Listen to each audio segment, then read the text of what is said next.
प्रिय दर्शकों, आप लोग जानते हैं कि गर्मी के दिनों में बहुत ही तेज धूप निकल जाया करती है तथा हवाएं भी तेज चलना शुरू हो जाती हैं और गर्मी के दिनों में चलने वाली हवाएं अक्सर शुष्क हुआ करती हैं। इनमें ह्यूमिडिटी बहुत ही कम होती है।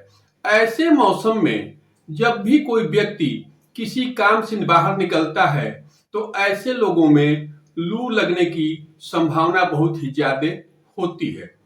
प्रश्न ये उठता है कि लू लगता क्यों है। जब भी हम गर्म और शुष्क मौसम में बाहर निकलते हैं उस समय हमारे शरीर का तापमान बढ़ने लगता है। उस तापमान को नियंत्रित करने के लिए पसीना होने लगता है और जब तक हमारे शरीर में पानी की मात्रा पर्याप्त होती है उस समय तक पसीना होता रहता है। धीरे धीरे जब हमारे शरीर में पानी की मात्रा घट जाती है तो पसीना होना बंद हो जाता है। यदि आप उसके बाद भी लंबे समय तक धूप में, गर्मी में आप बाहर हैं तो धीरे धीरे पसीना होना बंद हो जाता है तथा आपका मुंह सूखने लगता है और धीरे धीरे बॉडी का टेम्परेचर तेजी से बढ़ने लगता है। इस कंडीशन को हम लू लगना कहते हैं।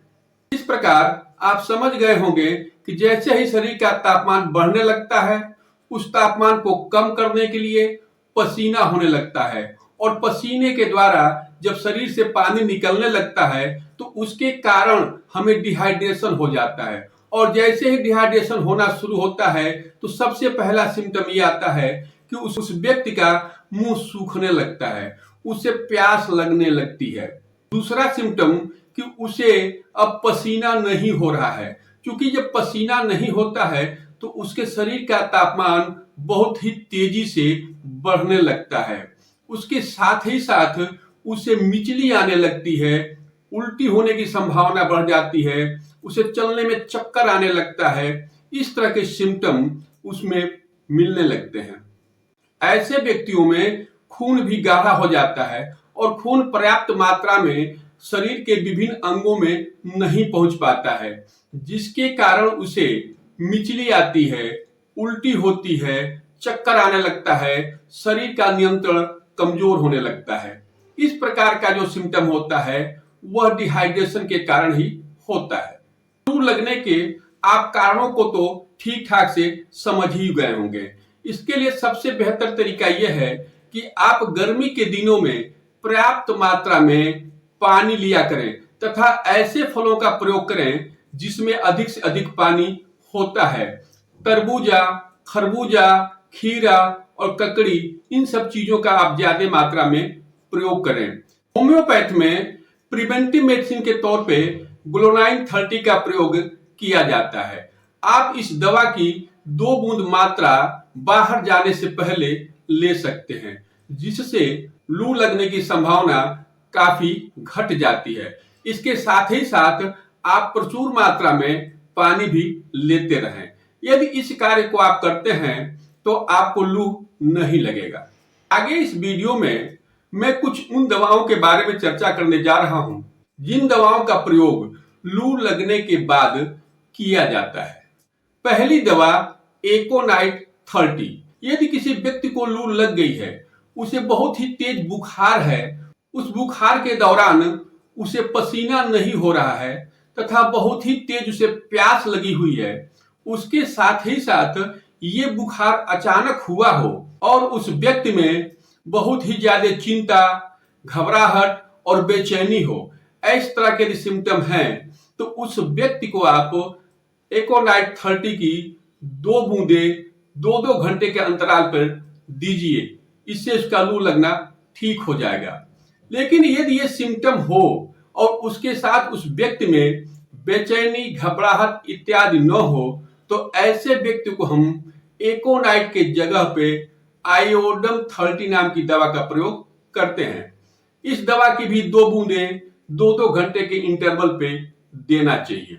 यदि किसी व्यक्ति को लू लग गया हो और लू लगने के बाद उसका चेहरा लाल हो गया हो, उसकी आंखें लाल हो गई हो, बहुत ही तेज उसे बुखार हो, उसे बहुत ही तेज सर दर्द हो रहा हो, मुंह सूखा हुआ हो, फिर भी उसे पानी पीने की इच्छा न हो रही हो, ऐसे व्यक्ति में हम बेलाडोना 30 नाम की दवा का प्रयोग करते हैं।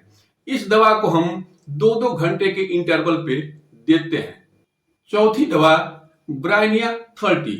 यदि किसी व्यक्ति को लू लग गया हो और उसे ड्राई हीट हो, यानी खूब उसे जलन हो रही हो, उसे पसीना न हो रहा हो, उसका मुंह सूख रहा हो, लेकिन बहुत ज्यादा मात्रा में वो पानी पी रहा हो, और इसके साथ ही साथ वो व्यक्ति थोड़ा भी हिलना डुलना या बोलना न चाहता हो, ऐसे व्यक्तियों में हम ब्राइनिया 30 नाम की दवा का प्रयोग करते हैं। इस दवा को भी आप आवश्यकता के अनुसार 1-1 घंटे के इंटरवल पे या 2-2 घंटे के इंटरवल पे दे सकते हैं, जिससे वो व्यक्ति ठीक हो जाएगा।